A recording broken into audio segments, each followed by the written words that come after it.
Hello my people, welcome to Mega Gadgets. In this video, I'm going to be showing you a quick tips on how you can spot a fake Oraimo product. Don't spend your hard-earned money on fake products when you can easily spot the original. You know, some customers do say I can get it cheaper in Computer Village. So at the long run, they end up buying fake products. But in this video, I'm going to be showing you few steps to check if your Oraimo product is original. And make sure you get your Oraimo product from a reliable store that offers warranty. And now to the real deal. These are the steps to know if the Oraimo product you are buying is original. Step 1.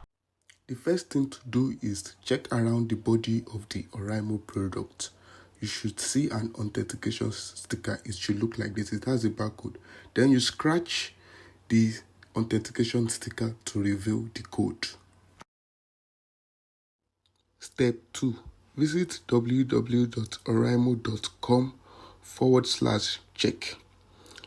This website should pop up. Then input the code you see in the authentication sticker, just as I'm doing now. Then press verify. You should see validated. That means it is an original Oraimo product. In this case, I'll be putting a wrong code.